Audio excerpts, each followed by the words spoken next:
Hello everybody, welcome to yet another video. My name is Rashmi Devangan. So today we're going to discuss about area control services. I hope you know a little bit about it. If not, then not to worry. What am I here for? Okay, so this is a pretty interesting topic and I hope you'll enjoy the video. And for those of you who don't know, I'm making a series of videos on air regulations. So if you're going to appear for DGC examination to obtain a CPL, then I hope you find it useful and helpful. And do subscribe to my channel. So let's get started.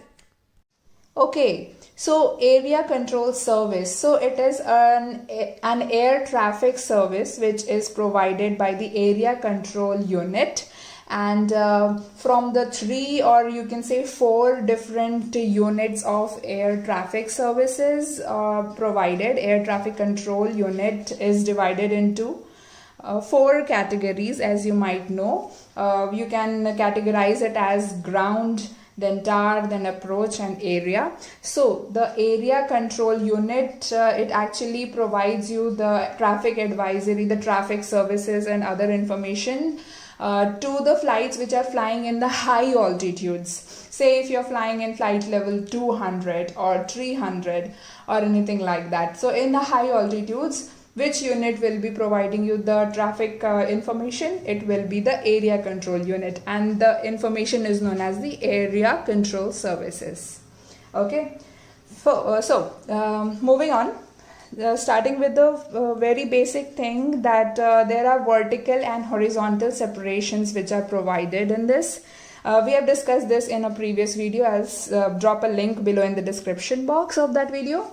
So just a recap, all the flights, so the separation will be provided to all the flights in class A and B airspace, to all the flights between class C and D airspaces which are following the IFR rules, for between the IFR and the VFR flights in class C airspace, for the IFR flights and the special VFR flights, and also between all the special VFR flights. Okay, so moving on, we'll talk about the vertical separation first. So vertical separations are divided into 1000 or 2000 feet difference. They are in 1000 or 2000 feet difference. So below flight level 290, it will be 1000 feet separation, and above 290, it will be 2000 feet.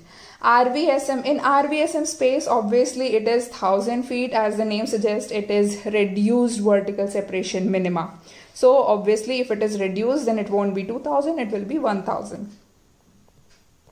Okay, let's jump to the next point. It is that the cruise climb is not permitted in Indian FIRs, okay, and VMC climb and descent. Okay, we'll be talking about the vertical, minima that has been provided, vertical separation minima that is provided during the climb and descent. So it is a pretty common sense wala thing. So it's like if there is any flight who wants to get into any flight level, and they ask for the request to the appropriate authority, appropriate unit, then they will be checking that if there is any other flight there in that flight level, they won't allow the next flight to come into that flight level. So they'll check if they have already vacated a flight level, the upper one, then they can climb up to the next one, or descend down, whatever the request is. So that is one thing. And also they'll be giving you the permission when there is no turbulence existing in that area or any other weather conditions, anything like that is there, then it's pretty common that they won't allow you to climb or descend in the desired flight level. Okay, so also as per given here, that in airspaces class D and E and at below 10,000 feet, in that area only they are allowed to do the VMC climb and descent. So what it means to say that not all the area in the whole airspace is allowed, and not all the aircrafts are allowed to do that. So there is only clearances given to some flights for a specified portion of time, maybe for which is below 10,000 feet. during climb and descent. Okay, and also they'll be provided with essential traffic information as and how they need. Coming to the horizontal separation, guys. Okay, so there are three kinds of horizontal separation, we can say: lateral, longitudinal, and the separation minima based on the ATS surveillance system.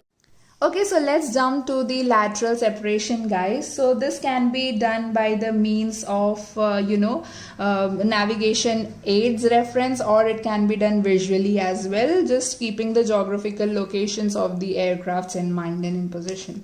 Okay, so we'll be discussing about the one which are using the VOR. So in case if there's a VOR, so you have to keep 15-degree angles minimum between the two flights, and also at least one flight should be minimum 15 nautical miles from the point where we are measuring it for. So in this case it will be a VOR. In case of an NDB, the angle doubles itself, so it will be 30-degree, and again the same condition that one flight at least should be 15 nautical miles from the NDB. Next, GNSS and GNSS. So it's like both the aircrafts are using the GNSS nav aid. So for that, well, they have to be established on the track with zero offset between the two waypoints, and at least one aircraft is at the minimum distance from the common point. Okay, then again there is another category which is the VOR and the GNSS. So in this case the aircraft using the VOR is established on the radial to or from the VOR, and the other is using the GNSS established on the track with zero offset between the waypoints, and at least one aircraft is at the minimum distance from the common point. This was what I was talking about, VOR and GNSS. The VOR will be used by one and GNSS will be used by the other aircraft. In that case, this has to be followed. Also, the table is here. So angular difference between the tracks measured at the common point should be between 15-degree to 135-degree, and from flight level 10 to flight level 190, distance from the common point should be 15 nautical miles. And if you're going above flight level 200 to flight level 600, well, it's not commonly that common that we use flight level 600. It's mostly up to flight level 460 that civil aviation allow the aircraft to fly on. But okay, as given in the table, distance from the common point should be 23 nautical miles. Okay, so there was another point left, GNSS based track separation. So it is not applicable if the pilot reports RAIM outages. So RAIM is a receiver automated integrity monitoring. Don't need to know much about it right now, but for the information that it monitors the integrity of the aircrafts. So the longitudinal separation. Now we have divided the tracks into three categories: the same track in which both the aircrafts are moving in the same track, reciprocal tracks, and crossing tracks. So well, these are very much self-explanatory, but there are some criteria. For the same track, the angle should not be less than 45-degree or more than 315-degree, and in reciprocal tracks greater than 135-degree or less than 225-degree. So this thing you just keep in mind, and for your reference I have made some diagrams, but I don't you can see it if you understand anything out of it. Otherwise these things are very much self-explanatory, and you'll get a hang of it as you move on. Here are the pictures of these. This indicates the same track, this indicates the reciprocal track, and this indicates the crossing tracks. Okay, so moving to the same cruising levels. So first is that 15-minute, with respect to the time, if you see, then 15-minute difference should be there. Second point, 10-minute difference should be there if navigation aids permit that the determination of the position and speed of the aircraft is possible. Okay. Then third is that 5-minute separation is given if the preceding aircraft is 20 knots or more faster, and 3 minutes if the preceding aircraft is 40 knots or more faster than the one which is coming from the rear. Understood that? So this has to be memorized. This has to be kept in mind. 15, 10, 5 and 3. This is asked in question as it is. So just keep the things in mind that when 15, when 10, when 5 and 3 minute separation is required. Okay, let's move on to the next point. So if you're flying in the crossing tracks, in that case, again the same 15-minute is in general, 10 minutes for if again the navigation aids permit, and then 10 minutes while the vertical separation does not exist and also navigation aids permit, and in 5 minutes while the vertical separation does not exist, provided that the level change is commenced within 10 minutes of the time the second aircraft has reported over the same exact point. I hope you understood that point. Next is while the aircraft is climbing and descending. In that case, if you are moving on the same track, if you as in two aircrafts, if they are moving on the same track, in that case 15-minute separation has to be there while no vertical separation is provided.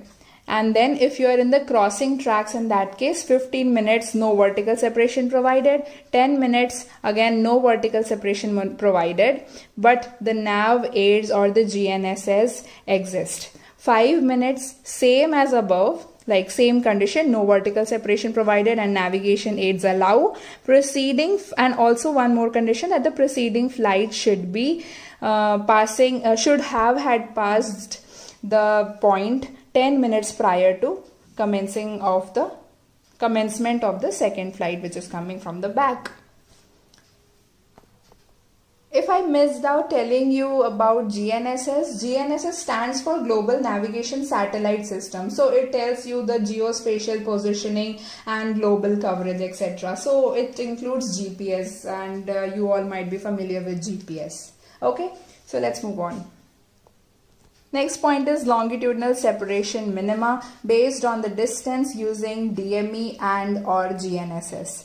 In this case, the two aircrafts, either both of them are using DME, either both are using GNSS, or one is using DME and other is using GNSS. These conditions are there and they communicate via the VHF, voice communication. Okay.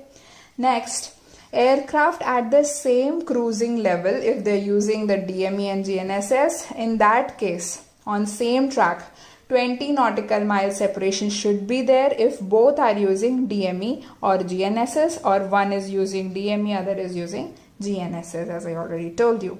20 nautical miles, remember that.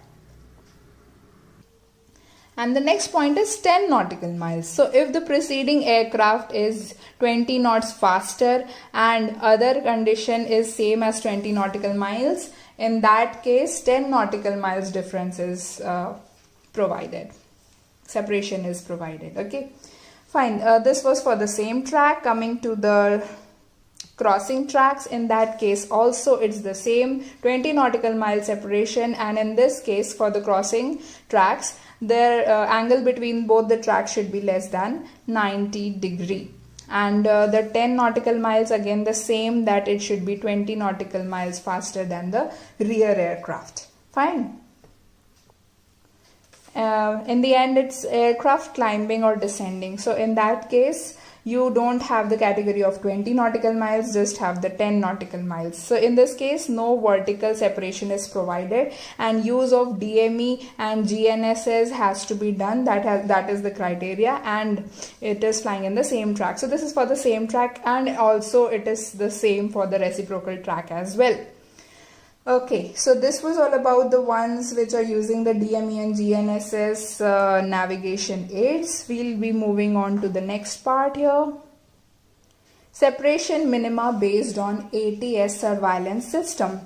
Here, based on radar, ADS-B, MLAT system, we'll be seeing how the separation is provided. If you want to know more about the ADS-B and MLAT systems, in that case you have to study navigation, guys, because it is very much in detail in that subject. For the time being, I'm telling you that ADS-B stands for Automatic Dependent Surveillance Broadcast. So it periodically transmits information with no pilot or operator involved involvement is required. Okay, understood? Okay, so in this case, 5 nautical mile separation up to 60 nautical miles from radar head. And if radar is not there, radar environment is not there, and they're using the ADS-B, in that case also 5 nautical mile separation should be there if the aircraft is within 60 nautical miles range of the radar system or the airport, you can say. Next is 10 nautical miles horizontal separation beyond 60 nautical miles if radar is there or not there. In the same case, an ADS-B is used. So below 60 nautical miles, or I mean less than 60 nautical miles, it is 5 nautical mile separation provided, and for beyond 60 nautical miles it is 10 nautical mile separation provided. And also, if authorized in special conditions, 3 nautical mile Here's separation. Here's a summary can of the also longitudinal separation. You can go through it and revise it all. What is Mach number? Mach number is actually a speed of the aircraft with respect to that of the speed of the sound. That is the Mach number. And usually the aircrafts like Airbus A320 or Boeing 747, all those aircrafts usually they can go up to a Mach number 0.82, 0.80, all these.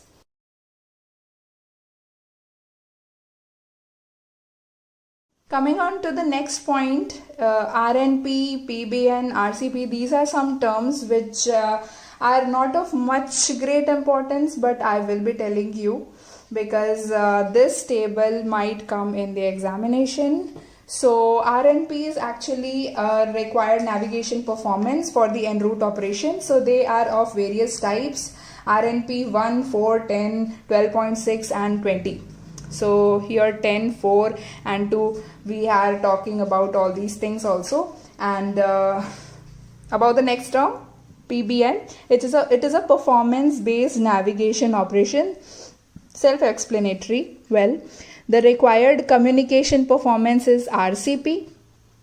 It is a set of requirements for the air traffic service provisions and associated ground equipment, aircraft capability and operations needed to support the performance-based communication. Okay, PBC is a performance-based communication operation, and PBS is the performance-based surveillance and required surveillance performance RSP.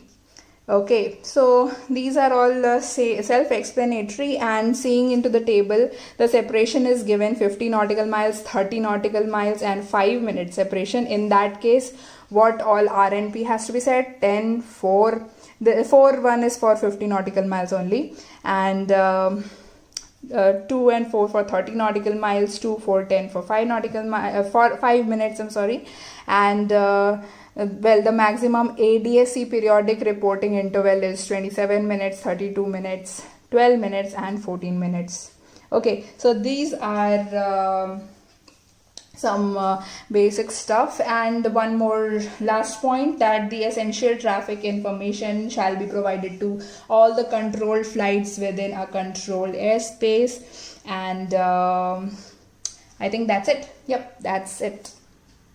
So this was the end of the video. I hope you guys enjoyed it. If you did, give a big fat thumbs up, guys. It's really very motivating. And also, if you like the video, drop a comment below, or if you want to know anything else, do tell me in the comments, and I will be really happy to help you guys out. So this was all about the area control services. I'll be coming up with the new topic in the next video, so keep watching. Thank you so much. We'll see you in the next one.